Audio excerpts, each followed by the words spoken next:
the characters. We've talked about the characters. Let's start with the head. Basically, the story of the whole show is predicated on Yoshii Toranaga. I don't even know how to properly describe it. That he's the head of Japan's ruling clans. Is that the way? He is basically, there's multiple clans, and he is the head of that, right? He's just one of the five. He's one of the five, but he is, what is his title? Lord. He's one of the lords. Yes, lords. Yes, lords. Right. Right. And basically, the other clans want to vote him out, and it's not just, you get voted out, you're no longer the head. You die. You have to kill yourself because we're voting you out. Like, that is a crazy beginning of this story. Is just that, it's you're gonna get impeached and die. And so this story is of him trying to figure out how to circumvent dying while also being still maintaining his power, and while the other clans are manipulating. So yes, Yoshii Toranaga, he's a very fascinating character because he seems to be fair and just, but he's always manipulating, and he's always kind of playing people, and he's trying to figure out what people's true intentions are. Rembo, what did you kind of make of his character? This honorable but also extremely sneaky character. Toranaga is awesome. He's so conniving and not to be trusted. Like, even though he seems like an honorable man, but like he is constantly shifting and pressuring people into revealing their true intentions, while also just keeping his cards very close to his chest. I mean, that's like I would hate to play poker against him. He would be very hard to play poker against.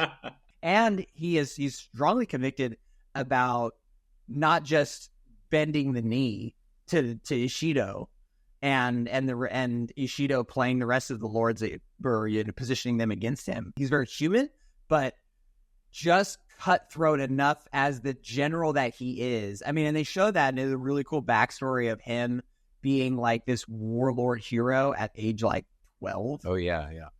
And so it kind of sets the stage. It's just like, this dude's been dominating and ahead of the curve since he was a child. So you get the idea that he does have a bit of heart-like ruthlessness to him. And that is the case when he lets his best friend kill himself to sell the story of like, I'm giving up when I really happened. He lets his best friend kill himself and sacrifices Miriko as the lamb to then go ahead and convince the lords to turn back to his side. Fucking brutal shit. Like, that is, and then by the end of it, you're just like, you're happy that he wins. Like, in this Game of Thrones, it's pretty wild. To be able to pull that off is really impressive. But his character has so much nuance. It's crazy. While he's sick, that's what's crazy, is that he does all that. He's sick, and back in the day, when you were sick, there's like a 50% chance you're just gonna die. And he's still like having people kill themselves because he's sick. He's like, I might recover and might be able to pull this off. Please die for me. If you stubbed your toe too hard back in the day, you had like a 90% chance of dying. Like, now, when you broke your toe, or almost damn broke your toe the other month, you literally, back in feudal Japan, done. Yep. End it now. Done. I have dishonored my family. Please, give me the knife. Ah! I'll be your second. That is a disgraceful toe I have. I am ashamed. Yes, he is the GOAT, but he is a close second to my favorite character, and I called him the What. Oh yes, we're all waiting. We all have extremely hard cocks right now, waiting to talk about our favorite character. But if you have any remaining thoughts about Yoshii, go ahead. I do not. I want to talk about our favid character. Yes. All right. Let's just skip to our favorite character. What's Jason, go character? ahead. Yes, the old the Tadanobu Asano was the actor's name, but yeah, Yabushige. Like, he was so cool. Every episode, every scene that he was in, I knew he was out for himself, and he was going to try to play both sides as much as he could, and just even his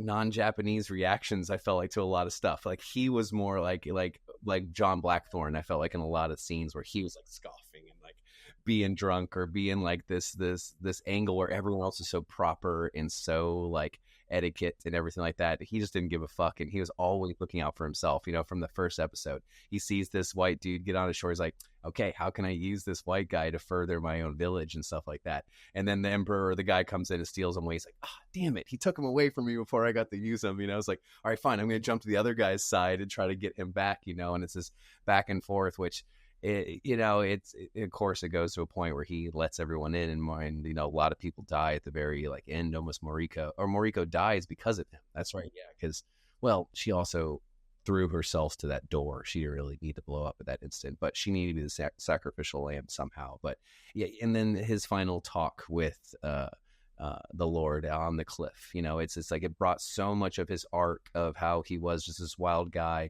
and then him like finally passing that on to his nephew, and then his death. But there were so many fun scenes with him throughout the entire series. So yeah, he's my number one, definitely.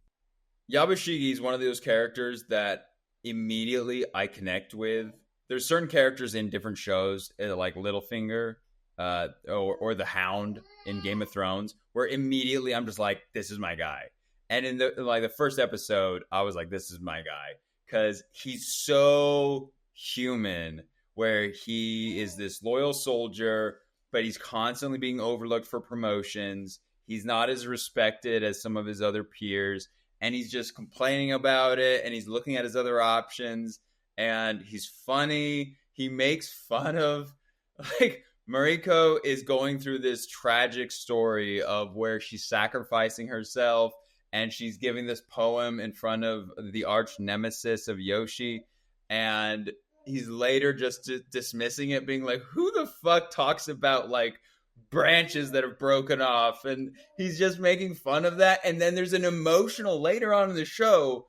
Yoshi's son tries to honor his father by killing the guy that's going to sell him down the river, kill the Lando Calrissian that's going to kill his dad, and his son dies in this horrible tragedy. He slips and falls and cracks his head open. And within, film-wise, 60 seconds, you have his character talking about, like, the way he died is like, not, it's like above being stung by bees to death, but less than being eaten by fish. Like, he's making jokes about it. Dude, this dude was awesome. Just my perfect kind of character. I love this dude. The fact that all of that was conveyed without him ever speaking English, incredible. Amazing. I loved it. His death poem where he just wants to be left out for dogs to eat him when everyone else has this like really good death poem, and is like, nah, just leave my body in the woods, let dogs eat me. You're like, yes, that's exactly how I see your thinking. He's so awesome. He's very much the Littlefinger of this show. I'm just like, I'm just gonna go until like whoever like ends up being the best option for me. And it's constantly, it's hard to tell who he's really leaning towards. Like at the beginning, it's like, oh, he makes a deal with Ishido, and then but as you go through several episodes, it's like, okay, it seems like he's really committed to like furthering Toranaga's, but then at the end of it, like when he's on the wall, they give him like the last, like, okay, hey, Ishido won't kill you if you just do this for us, and he's like, okay, like it's not really that much of a hesitation. He just is really quite literally just looking out for himself the entire time. I thought him and John were going to be like besties on that ship, you know, like just hanging out on the ship, you know, having their own adventures. I know, that's the thing is he's talking about it. He's like, yeah, let's just go. Let's get out of here. So much fun, that character. So much fun. That last scene with him and Toranaga at the very last scene of the show is great. Is him and them having a heart-to-heart. This like, oh, good old, like this. It's wild because it's like this dude totally tried to stab you in the back multiple times, but he's still like, Toranaga has like a respect for him to not just to talk to him and like kind of have this little heart to heart with him right before he kills him. It's interesting because he does help. He is the catalyst for Crimson Sky, right? Him enacting that plan to let assassins in to kill Mariko, which ends up happening, is the whole reason that he ends up winning the war without shedding any blood to begin with. Oh, did he So know that he was going to? to? He ends up working for Toranaga as his pawn inadvertently, but Toranaga has to kill him because he killed Mariko, essentially, or allowed for Mariko to die. John Blackthorne being the played by Cosmo Jarvis. Crazy name. Kramer is the only Cosmo we know. He technically was born in America. He was born in New Jersey, but grew up in Britain, so he has a British accent. But in this show, he is doing a very distinct accent of Richard Burton, where he's not John Blackthorne. I'm John Blackthorne, and I demand to speak to your superiors.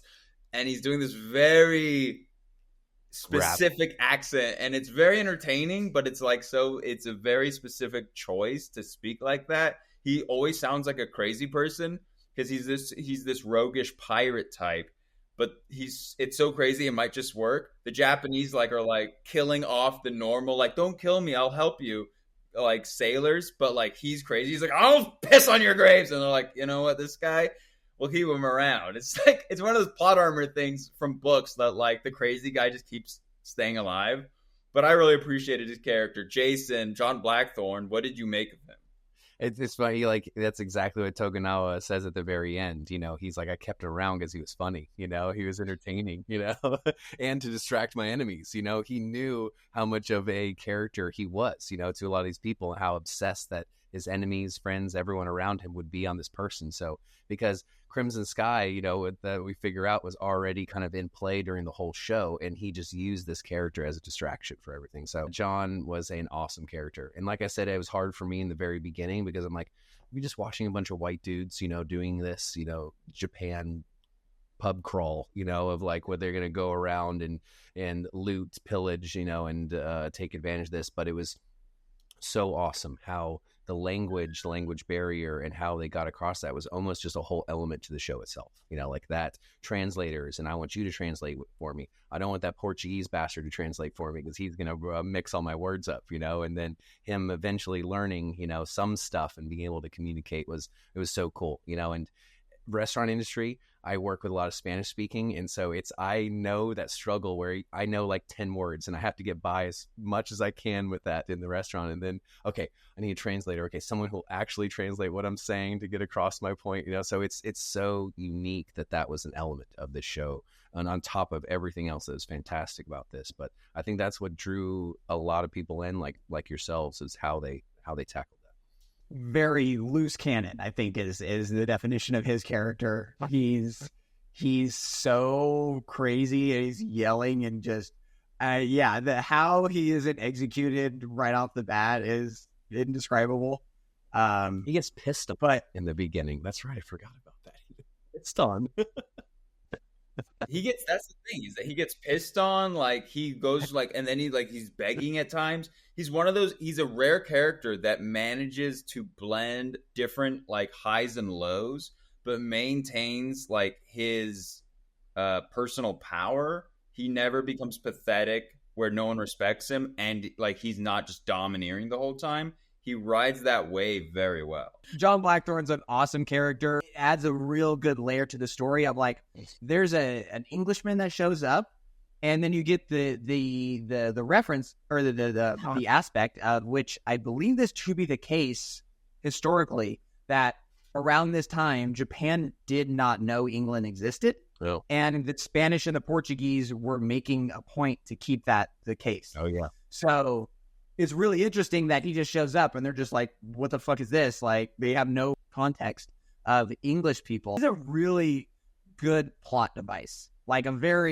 He's not just there for one specific reason, but he's a very interesting character himself. Get a lot of depth to him, but then how he maneuvers in the plot in an interesting way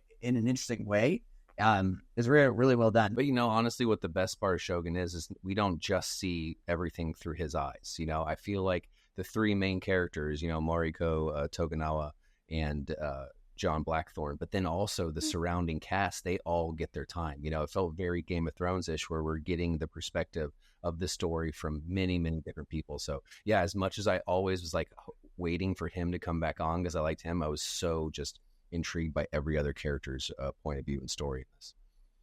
Oh, 100%, Jason. That's what is really special about this show is the character development. Is that even though most of the characters don't speak English, is that they all feel super fleshed out. Last person to touch upon would be Mariko. We live in a day and age of the central female character constantly kind of just being this narrow idea of a female protagonist that is strong, empowered, smart, does everything right, is perfect. There is just kind of this boredom of how the main female character of most movies and shows is handled. Mariko is amazing. Like the way they handle her character, she has this tragic past where her family was slaughtered because her father was considered an assassin and dishonorable person. She's living with this guilt. She constantly wants to die. She is over living. She has an abusive husband who then dies, and then we find out he's not dead, so then she's back with him. And yet she is constantly moving forward to try to honor Toranaga and trying to help him out. And then she falls in love, or it's tough to tell exactly what her love level is with John Blackthorne, whether or not it's true love or whether or not it's an affair. But she is such a deep, complicated character. And I haven't seen a female character like hers fleshed out so well in a very long time. The actress does an amazing job. The character is amazing.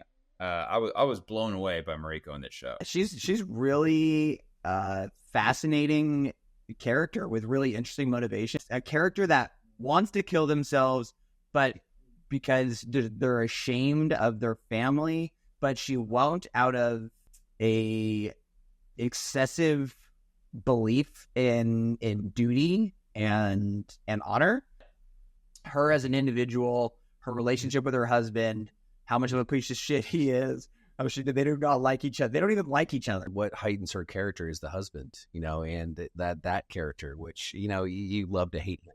He was such a good person to hate. You were like that drunken scene where he's like shooting the arrows, right by her face, and him and Blackthorne have it out. Like, it's some of the side characters to some of the main characters that flesh them out more, and how her husband changed so much throughout that, and he was just a piece of shit in the beginning, but then slowly kind of like comes aside and then becomes friends with Blackthorne there at the end. They're sharing a drink, hanging out, it's like, I really liked that husband's actually character arc as well too. Oh, last character we did not talk about, but just a shout out to Usami.